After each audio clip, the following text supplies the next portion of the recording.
secure. Surely everyone goes around like a mere phantom. In vain they rush about, heaping up wealth, without knowing whose it will finally be. But now, Lord, what do I look for? My hope is in you. Blessed is the one who trusts in the Lord, whose confidence is in him. They will be like a tree planted by the water that sends out its roots by the stream.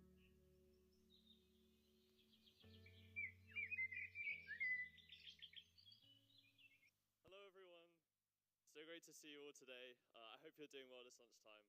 I'm Sam, and I'm so excited to welcome you all here today.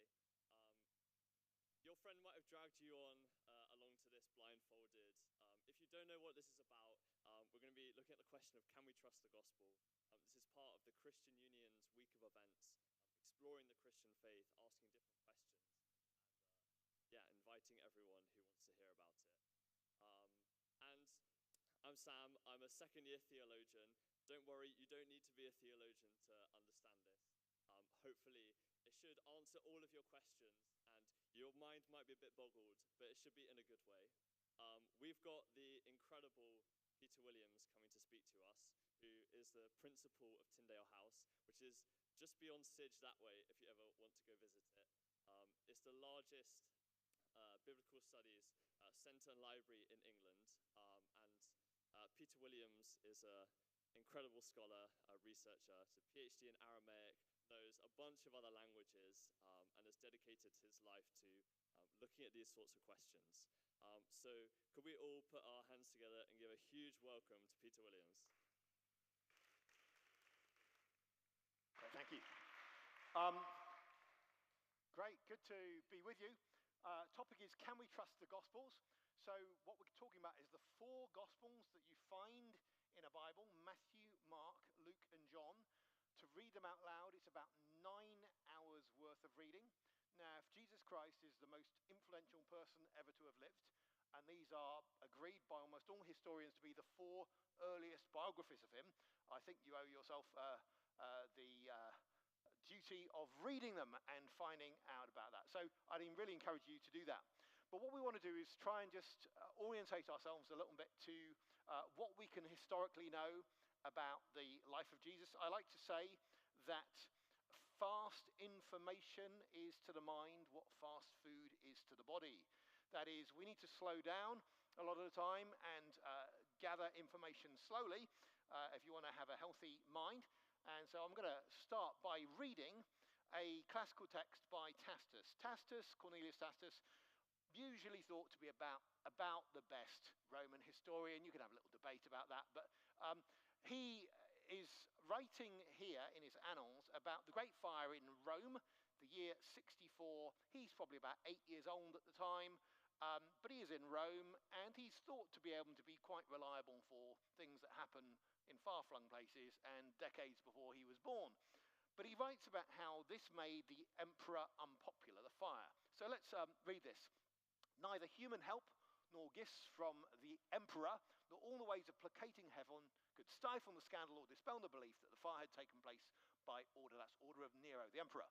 Therefore, to scotch the rumour, Nero substituted as culprits and punished with the utmost refinements of cruelty a class of men loathed for their vices, whom the crowd called Christians. It then goes on. Christus, the founder of the name, had undergone the death penalty in the reign of Tiberius. Tiberius was emperor from the year 14 through to 37, so we locate a little bit thing going on there. By the sentence of the procurator Pontius Pilate, a little blip there, Tacitus got Pilate's title wrong. He was a prefect, not a procurator, but we know that that was between about 26 and 36, so that again narrows down when Christus underwent the death penalty, and the pernicious superstition was checked for a moment, only to break out once more, not merely in Judea, the home of the disease, yes, that's Christianity, but in the capital, that's Rome itself, where all things horrible or shameful in the world collect and become fashionable. First then, confessed members of the sect were arrested. Next, on their disclosures, vast numbers were convicted, not so much on the count of arson as for hatred of the human race. And derision accompanied their end. They were covered with wild beast skins and torn to death by dogs, or they were fastened on crosses, and when daylight failed, were burned to serve as lamps by night. So that's one of the early accounts we have of Christians. And I think there's a few interesting things in there. Firstly, vast numbers of Christians in Rome. Now, Rome is as far away from Judea, where he says that this disease started out, as Rome is from the Shetland Islands, right off the north of Scotland. So it's quite spread quite a way. He's writing about what happens in the year 64, but he's saying that this stuff all started out with Christus, who was put to death while Pilate was in charge of Judea. And so you begin to realize you're about 30, 35 years after the events. There's already a really large number of Christians in Rome, and they are paying a very high price for being Christians. Also confirms the existence of Christ. But let's just think about that name, Christ. That's a really odd name. Christus, Latin word, comes from Greek Christos, which relates to a word to do with anointing. That means putting oil on someone. And why's anyone got that name? Because the Jews had a category called the Messiah, which means anointed one. And so clearly you've got a group of people who must believe that the promised Jewish Redeemer is this guy, and that he's come along. And it talks about how the superstition's checked and then breaks out once more. Of course, Christians believe there's something called a resurrection of Jesus, which is an interesting thing. Anyway, you can see a few things there just about how far and fast Christianity spreads, and it confirms the broad outline of things that you would find in the Gospels. Could give a couple more sources. One would be Pliny writing a letter to the emperor. Another one would be a Jewish historian called Josephus, just to give us some orientation that it's not just Christian sources that talk about Jesus. But of course, the vast majority of things written about Jesus early on are written by Christians, like most things written about football are written by football fans. That's just like what happens. That's not particularly strange. Now, who was the most famous person alive at the time of Jesus? It was, of course, Tiberius, the Roman emperor. And what's so interesting here is that we have 4 biographies of Jesus and 4 biographies of the Roman emperor. So already you've got to ask yourself the question, why is this person who's not part of the Roman elite got biographies about them? Because people used to write biographies of people who are really part of the elite, or maybe have been dead a really long time. But why would anyone be writing biographies of Jesus? Just give you in the left-hand column the names of our different biographers, and then the number of words. A little bit of fuzz factor in there. Some of these are in ones at the top. More of the biographies of Tiberius are in Latin. Ones of Jesus are in Greek. So, but more or less one word. It gives you just a sort of sense of the general length. Then where are your earliest copies coming from?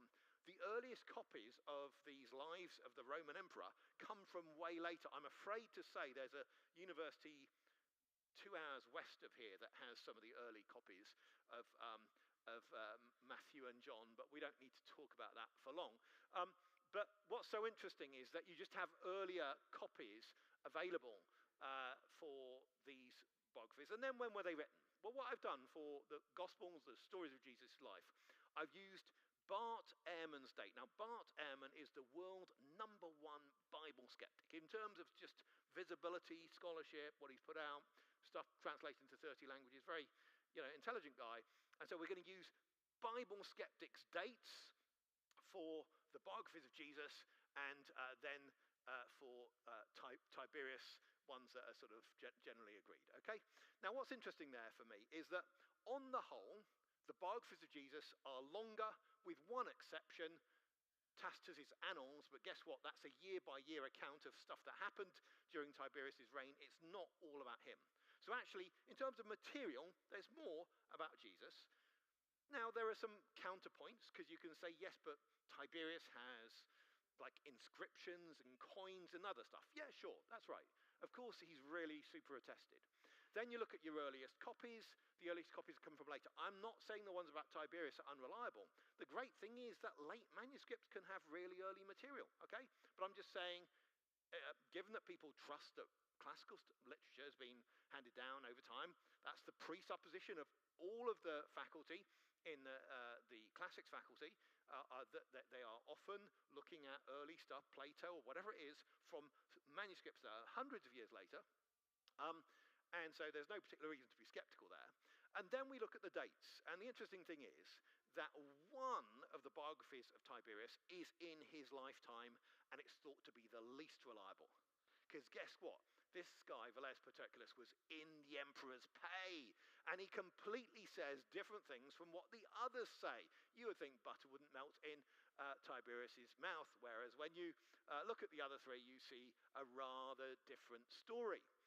Now, what we can say about the dates of the Gospels, and I'd go for much earlier dates of the Gospels, is look, my granny's 105. She lives in a care home 2 miles from here. It's amazing. But I can get really old memories from her. The Gospels are written close enough to the events to be entirely true and far enough away from the events to be entirely false. Have you ever seen something false in a student newspaper before? You know, it might have been about what happened last week or yesterday, and can it still be false? So we've got to then dig down and say, okay, is it reliable or not? And I'm not going to say, Jesus wins over the emperor there. I'm just saying the point is there's a lot of material about Jesus. Yes, it's written by Christians. Actually, one more counterpoint would be Alexander the Great. I mean, just look at how big a gap you have between him and the biographies. Now, again, there are archaeological changes as his armies go through. There's all sorts of impact that he has. But in terms of actual stories about him, you're looking at hundreds and hundreds of years of gap for the closest biography that you get to him. So it's really amazing what we have with Jesus. What we then want to do is want to take these biographies and let's start testing their knowledge. One thing you can do really simply is just look at their geographical knowledge. Now, obviously back then, without the internet, it's not so easy to find out like names of towns. Strabo is thought to be one of the really great classical geographers. He makes a big blunder confusing the Dead Sea with a lake in Egypt. Okay, that is a really, he's like at the top of the game, but at the end of the day, you only live a certain number of decades. It takes a while to travel everywhere. At some stage, you have to rely on other people's knowledge. You can't have traveled everywhere. And so you find that it's really easy to make geographical mistakes. With the Gospels, we find they know not just names of towns, but of small villages in the country they're writing about. They also happen to know topography. They use verbs like Jesus went there or here, but actually verbs like go up and go down, and we look at it now in a topographical map and say, wow, that's right. Jesus tells a story, it is said, of the Good Samaritan. So Samaritans, the charity, named after that, okay? And it just begins like this. A man was going down from Jerusalem to Jericho. Well, guess what? Jerusalem's 750 meters above sea level. Jericho's lowest city on the planet. It's going down about a kilometer to do that. And just in that phrase, you can see clearly the person who knew, who came up with those words, knew something about the land. That's an interesting thing. They're not just like sitting on some Greek island making stuff up. We can go a bit more. We can actually look at what people were called. So names we find change over time. Very few people are called Athelstan or Ethelred now. And I don't know, I've not met any, in fact. And you find that over time, names change. Now, we can look at what people are called, the characters in the narrative in the Gospels, and we can compare them with names on bone boxes and in historical writings and all sorts of things like that. And you find an amazing pattern. The top name inside the New Testament for Palestinian Jewish male is Simon. It's also the top name outside New Testament. Similarly with second name, Joseph, both inside and outside. Top female name, Mary, outside New Testament and inside. It's really interesting. And what happens is there's a bit less variety with women's names, but on the whole, you find that if you were to take, let's say, your top 9 men's names inside the Gospels and the book of Acts, which is a sort of early account of the early church, and you compare them with the top 9 men's names outside, you find it's almost the same proportion, which is pretty amazing. And it's not just that. You have names that are really common, like Simon, and as a result, you need to disambiguate them. Like Wikipedia says disambiguate because there's two things that are called the same thing. You have to add something extra. And we find this going on in the New Testament all the time, these Gospels, where you get this guy called Simon Peter or someone called Simon of Cyrene who was said to carry Jesus' cross. And they add these extra things with all the most common names. So you think of something like Mary Magdalene, Mary who comes from the little town of Magdala. That is added to her name because Mary's an incredibly common name. So that sort of thing is going on in the way they name the top characters and not the other ones. And so that's a really interesting feature because that's telling me the sort of way they're talking is the sort of way people close to the event would speak. Now, there were Jews in lots of other countries. There were Jews down in Alexandria in Egypt. They have completely different names. You go to the Jewish catacombs in Rome and you're going to find they've got really Roman names, Latin names. So it's not just that they're Jewish names from that land. And that's a really striking feature we could look at.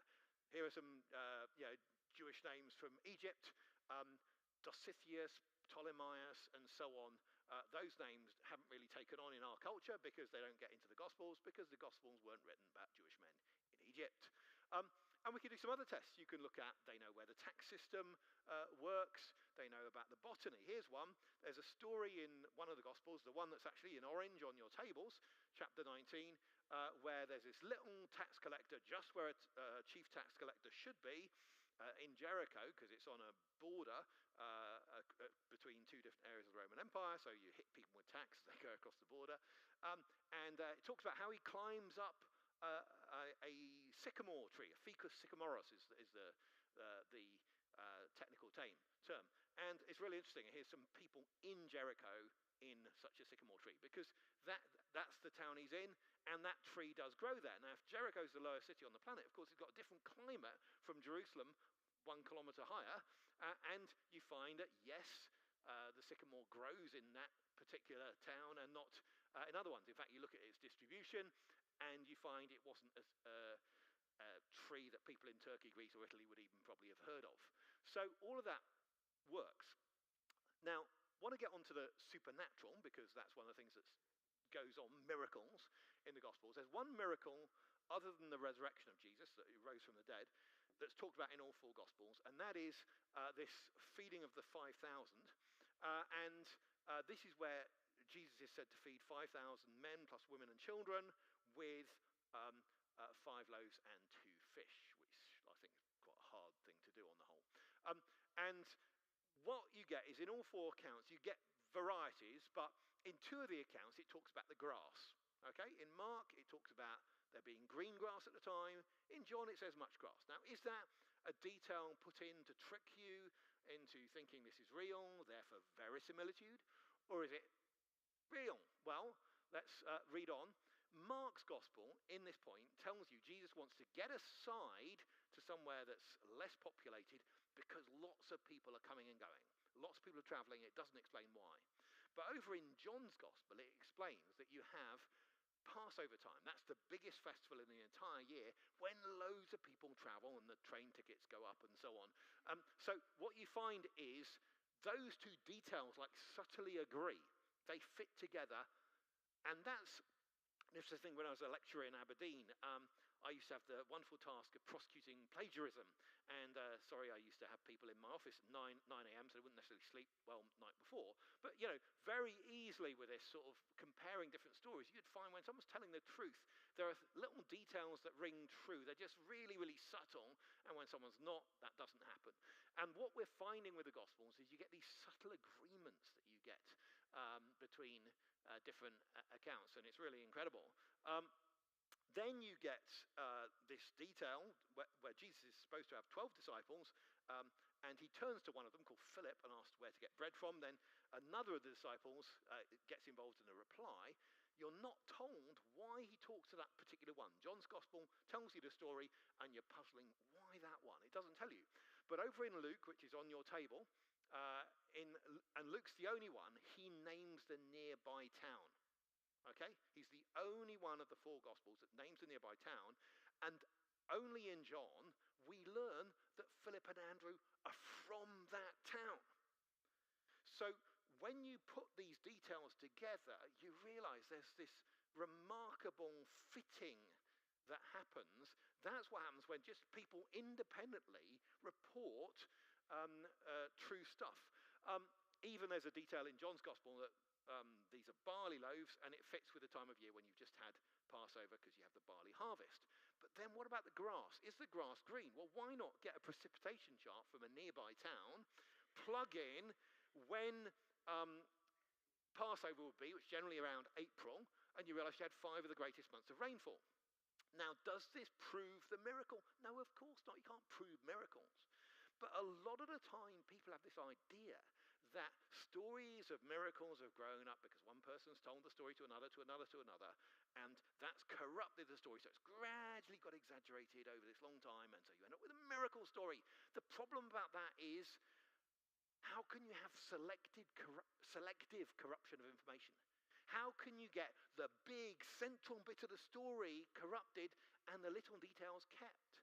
When we misremember stories or we confuse our memories of films or whatever, it's the big stuff we remember, it's the little stuff we forget first. That's just the way it works. Now, all of this has been talking about sort of general arguments for reliability, but I want to come just finally to the person at the center of the Gospels, this Jesus. Most influential person on the planet. 9 hours of Gospels, about half of that is him speaking, so about 4.5 hours of Jesus teaching. But he's just got this amazing number of memes. The things he says, they're like one-liner pieces of wisdom. Do unto others what you'd have them do to you. First person to articulate the positive golden rule. And either he said it, or he's got biographers who come up with amazing IP, intellectual property, and credit it to him. And those who live by the sword will die by the sword. Turn the other cheek. There's one I haven't even put on here. The first person in recorded history ever to have said, love your enemies. That is absolutely revolutionary. No literature anywhere on the planet records that thought before it just suddenly pops along at the same time as Jesus. I think that's a remarkable thing. And then he also comes up with these amazing stories. Story of the prodigal son, something I wrote a book on a couple of years ago, where it's just like, it's a 3-minute short story that packs in so much. But there's more than that. He actually has a story of his own life that makes a story. So everyone knows he died on a cross, and a cross, made of wood, it's tree, and then he's supposed to come back from the dead the 3rd day. Okay. Now the interesting thing is, that's part of the Jewish scriptures. No, sorry, it's not part of the Jewish scriptures. The Jewish scriptures are written before Jesus comes along. By the way, most people in Cambridge don't know this. The earliest copy of the Ten Commandments is in the university library. Like, why does less than 1% of Cambridge even know that? So these scriptures are written before the time of Jesus, and they've got a story. If you go to a synagogue, you say, how does your Bible start? It starts off with a story of 2 humans. The first sort of narrative after creation is a couple of humans at the tree taking fruit and sort of death coming into the world. It's like a dramatic opening, doesn't tell you how it finishes. And the whole of the scriptures go through and they don't resolve it. But then what you find is Jesus' own story is one that climaxes with him being on this tree, dying, bringing life and rising again. What's so interesting is that you can, and some people do argue that bits of Jesus' life were back engineered. So people took the prior scriptures and they sort of made up the biography of Jesus' life to fit with the earlier stuff. But that will only get you so far. It won't really explain why all of this remarkable stuff converges together at this particular time. And the Christian belief is this, that Jesus is God coming to talk to us. That is, the best way to communicate with a human is through a human. And that's the way God has come to talk to us and also to show us his love and to show us how we can be saved through Jesus. So that's the sort of story coming together. And what I find is, yes, there's remarkable claims about Jesus, claims of miraculous. A lot of people say, I have a problem with miracles because you're asking me to believe the paranormal. No, Christians are not asking anyone to believe in some weird anomaly. They're asking people to believe in a pattern, to see Jesus as the organizing principle of stuff. So we're not saying there are random miracles. We're actually saying, no, miracles form a semiotic pattern pointing to Jesus, that they are actually signals, information. And so that's what I'd commend to you, and hopefully that will lead to some questions. I think you now discuss things on tables. So thank you.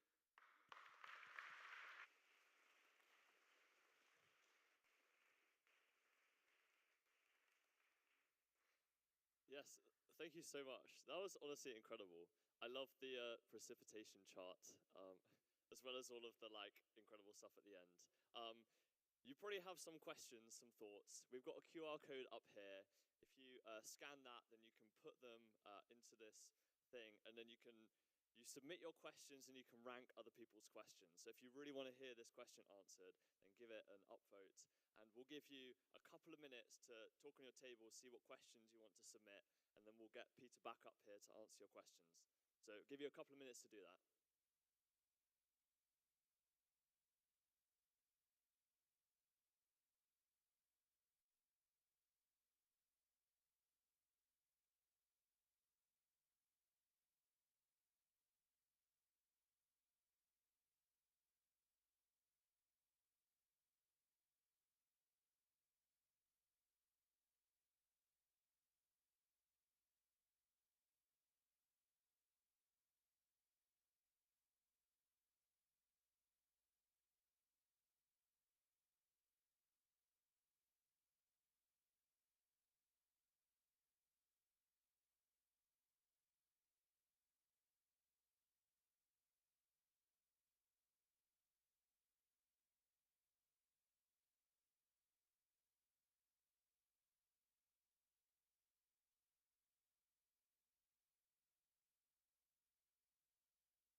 I'm so glad that you're all discussing and really getting into it.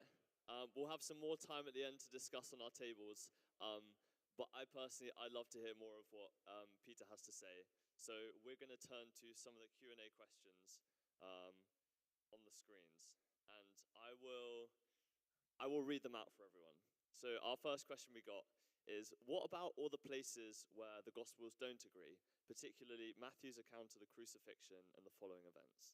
Yeah, so, I mean, it's not a totally specific question in terms of where Matthew is supposed to disagree with other Gospels. What I'd say is, look, generally, if you have 4 accounts of anything, they are going to have differences, but you look at those charitably. I mean, I was having a geopolitical discussion yesterday with someone, and we began by what sounded like different positions, and then I think as we read things more charitably, I think we could see that actually we had a lot of common ground. So I just think it's the sort of thing that happens. Do you read accounts and think that this must be a gotcha contradiction or not? So I would say I don't think there are any defeater level contradictions in the Gospels. That is, things that could not possibly be true. Like, or you know, it doesn't say like Jesus was born in Bethlehem and he was born down in Egypt. You know, that sort of stuff. Let's go to let's do a question about the Genesis creation. It says, I love how you use evidence to back up your faith, but would be interested to hear what you say, what your opinion is of the Genesis creation story, considering the scientific evidence against it. I'm not a scientist, so I'm slightly going to duck the question, but I will also address it in a way.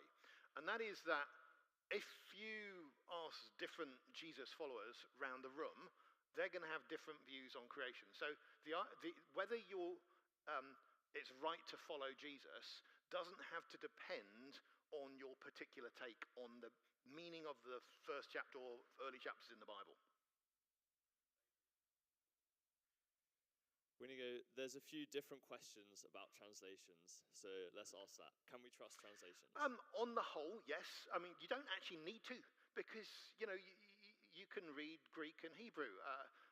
No, I mean, like, no, seriously. I mean, I've taught both. You can learn it. You don't need, I mean, I often just read the original. Got lots of friends who do that. And, you know, you can go and get the original Greek from the Cambridge University Press bookshop, edited by yours truly. Seriously. But yes, I mean, translations, we shouldn't have more angst about Bible translations than, say, angst about translation at the UN, okay? As in, or the EU. As in, or in commerce generally. We know sometimes translations can struggle to represent something. That's fine. But there's no conspiracy going in. And when you have, say, a modern English translation like this one, it's not that it's come through a series of different translations. It's actually a translation directly from the original languages. Wow. Okay, we're going to, sorry, I'm really trying to use my phone to get it to work on there. We're going to ask a question about the names, because obviously a big part of your presentation was about names. Yep. So what's the significance of the name thing? Surely if you're making up all the biblical names, they could still reflect the names of a region. You do your research. Sure. I think, yes, you can, but then you'd probably have to go to the land to do that. So I think it does at least show us that the people have either been in the land or they've taken really, really careful notes from people in the land. And once you allow either of those two, it's not a big step to say, so they can get the stories right. Another thing about that is that we forget names really quickly. So we forget, there will be people in this room, you've probably forgotten their name, but you know things about them. You know, we remember stories, we remember films, forget the names of the characters. That's what happens all the time. So if the Gospels have correctly got names, that's amongst the hardest things to remember, that's a really interesting detail. That's showing you it's easy to get the story right. I could say more, but that will do. Okay. Let's go here. The historical reliability of the birth story in particular. Is there a historic precedent for traveling to Bethlehem and Jesus of Nazareth being born there? So behind the question is the idea, do people travel to get registered for tax in the Roman Empire? And yes, there's a papyrus in the British Library, I think, about Gaius Vibius Maximus in the year 104 in Egypt, traveling, and it's actually saying you have to travel to your hometown. And the reason why is this, look, the way a census would work is they want to tax you on existing plus what you own. And so they need you to register. And if you can just say, oh, the tax guy's coming along, I'm going to move to another village, it doesn't really work. Now, there's a bit more behind the question there, because there could be another element like, how can the Romans reach into the client kingdom of Herod and do tax in there? Again, I could give an answer on that. But there is some precedence for that. Jesus is called Jesus of Nazareth because that's where he grew up. It doesn't, but we have two different accounts, Matthew and Luke, where he is born in Bethlehem, which is down south. We're going to do a couple more quick questions. This is a good question here. It says, if I can get it up, how do we know that the disciples didn't just sit down together one day and agree to change all the numbers? Well, I think you've got to look at overall explanatory power of any particular model. So, okay, we have a few dudes and they sit down, they decide they're going to make it up. How far are you going to push that? Do they make up Jesus' amazing teaching? Oh, love your enemies or whatever. Do they make up something that's going to get them into trouble with the Roman authorities and give them no financial advantage or even social advantage? Obviously, Christianity can give people social advantages after it's got going for a very long time and begins to get political power, but there's nothing to be gained early on. There are some great videos about that particular concept. But at the end of the day, you can also look at these four different Gospels, which have four different Greek styles, four different sort of things, and explaining them as all colluding won't particularly work, because you've got three that are close to each other. John's a bit more different. Might explain you one detail in that story, and it will completely fail to explain everything else. And so that's why, I mean, there's loads and loads of stuff on the Gospels, and people do have different opinions, but that really isn't taken by anyone who's gone deep into it, not even the skeptics. Sure, okay. And I think this will be our last question for the time. It's about something you said before when you were talking about that you're asking us to put our trust in where the evidence is pointing in patterns. Yep. Could you clarify the last point? Christians don't ask you to believe in random miracles, but in... Yeah. So what I'd say is everything is built on interpersonal trust. So you trusted that the food produced by amazing people today wasn't poisoned. We live that way every day. We put our lives in other people's hands. And so what Christians are inviting people to do is something that they already do, which is trust personally. And so we're saying Jesus is a person you can trust. We're not saying Christians are people you can always trust. We are specifically talking about Jesus. And now, of course, you say, well, yeah, okay, but I can't see him. But he can be mediated to us through these books which give us his biography. What I'd say is Christians believe that he rose from the dead, is alive today, and that you can have a personal relationship with him. And that what he did not just was come and teach amazing things, but he actually deliberately gave up his life in order to die taking the punishment for the guilt that we have. And people say, well, what about all this guilt stuff? Look, so much of our action today is about trying to handle guilt. That's what so many of us are motivated by so much of the time, and Jesus actually handles that. Wow. Can we give another massive round of applause to Peter?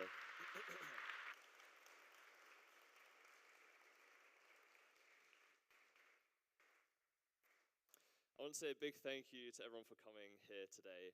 I hope that was really good. Hope you had a good sandwich. If you've got more questions, then feel free to stay, chat on your tables. This space will be open for another couple of hours. You can even work here if you want. Also, I think Peter will be sticking around for a bit, and he'll be able to answer questions. If you want to hear more from him, even though he's gone, he's actually got his book at the back, which will be a kind of longer form explanation of the presentation he's given today. I would highly recommend. Incredible book there. And As you might know, it's Friday. Our events week is coming to an end. Oh, thank you. We've got 2 more events today. We've got a dinner, Is Christianity Worth the Risk? And our final evening talk, which includes an interview with a West End singer about faith on can we fulfill our longing for joy. Would highly recommend. You should go there, trust me. And then if you want even more in the next week, even though it's not events week, we've got some follow-up things. The first thing is, who is Jesus? We're going to be running some events, and this will be on Tuesdays, lunchtime, in the round church just over there. We'll be looking at some questions about God and Jesus. There'll be a short talk and time for discussion to explore that question further. And also, this Sunday, we've got a breakfast where we'll meet together and we'll talk about some of the churches so we can, if you fancy trying church this weekend, you'll have some friends to go along with you. We'll explain a bit about it. Church doesn't have to be a scary thing. It's actually quite fun. So I'd love to see you there. That's at 9 a.m. on Sunday in the round church as well. There will be breakfast. And a last thing just to leave you with, last 2 things, sorry. There's some response cards on your tables. If you want to fill them out and put in your email, if you want to hear anything more or want to meet up with anyone, have some more conversations, that's the way to do it.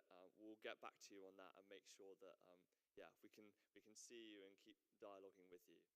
And the final thing is, we've got this on your tables.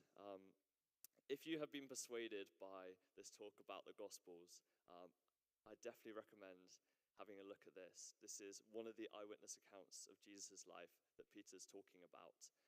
It tells the story of Jesus' life. It's got some helpful study questions and different ways to think about the text more. But grab one of these, also grab a friend, and I would highly recommend reading through this. That's all from me. That's quite a lot. I hope you remember all of that.